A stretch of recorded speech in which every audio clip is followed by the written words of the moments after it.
Namni sihrii godhe takkaahu goosifate akkamitti toobata? Bariisifachuu ganamatti seentu kana keessa lubbuu kana namni isarraa deemsisu Rabbiin akka araaramuuf godhu maali? Akkamitti toobata hoo? Bariisifachuu ganamatti seentu kana keessa lubbuu kana namni gurguraidha Rasuul Rabbi sallallahu alaihi wasallam. Lubbuu gurguru kana takkii ibiddatti gurgura, takkii ibidda sanirraa bilisoomsaidha Rasuul Rabbi sallallahu alaihi wasallam. Lubbuu teennatan adada guyyaatiin adada silaa aduun baatee lixuun umrii Rabbi nuu kaa'e gaafa garaa haadhaa jiru chaappaan nuu dhayame, paaspoortiin nuu dhayame sun muramaa kutamaa jira. Maaliif jennaan nuti gaafa garaa haadhaa irraa baan irraa eegalee akka xiyya eboo keessaa darbameeti. Aga umrii kan keessii dhahame san xiyyi sun deema. Gaafa chaappaan xumuraa sun gahe xiyyi si waraanu sun du'a. Xumura waan ilma namaa mudatu, ilma namaa kufisu, ilma namaa duyda isaa cabsu guddaan du'a tana. Al-mawtu nihayatun min hayati al-insaan. Goolabbiin xumuraa jiruu ilma namaa ka goolabu du'a. Al-mawtu mafaaraqatu ruuhi min al-jasad. Ruuhin tun qaama dhiistee biraa deemutu du'a jedhama. Nuti marti du'an beeyna. Laakiin qophii takkii guyyaa saniif qophaa'utu dhabame. Ebeluu in awwaalla, ebeluutu du'een dhageenna. Falam ta'tabiruu min. Irraan gorfamnu, irraan qayyabannu. Gara Rabbiin nu yaadachiifne, gara Rabbiin nu beeysifne. Alimni tokko waggaa 450 dhalate. Waggaa 55 duniyaarra jiraate. Maqaan isaa Abu Hamid Al-Ghazali, Imaamu Ghazali rahmatullahi alayhi.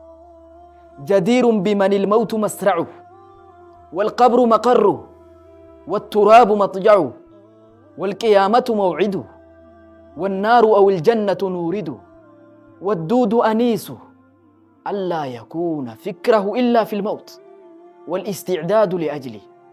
ديرك أمجد إمام غزالي نمني دوتي كفننا ساتاتي نمني بيين بك إني تيسو تاتي نمني قبرين بك إني اترقى تاتي namni nakiirii fi munkar isa teessisanii gaafii isa gaafatan ta'e beellamni qiyaamaa ta'e yoo Rabbi milkii mure jannata yoo Rabbi salphina mure azaaba wadduudu aniisu ka isa booharsu ammoo raammoo fi rirma jedhe arra waan hedduun boohar arra waan hedduun gamman maatii qabna. Namni sihrii godhe takkaahu goosifate akkamitti toobata? Kaffaaraa wantoonni gartee dilii tana isarraa deemsisu Rabbiin akka araaramuuf godhu maali? Akkamitti toobata hoo? Rabbiin dhiiroo isaaf ni araarama waan jiru wajji ilaalla.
ربي خي وجن علاقة هريروك أبدو يجو أكا ولي قالتي ربي سبحانه وتعالى بدي فقدتو تنرى قرتي نهنده ربي نهاتيسو وروان لقي فيدم ربي نهاتايسو شير ولي قولا والسلام عليكم ورحمة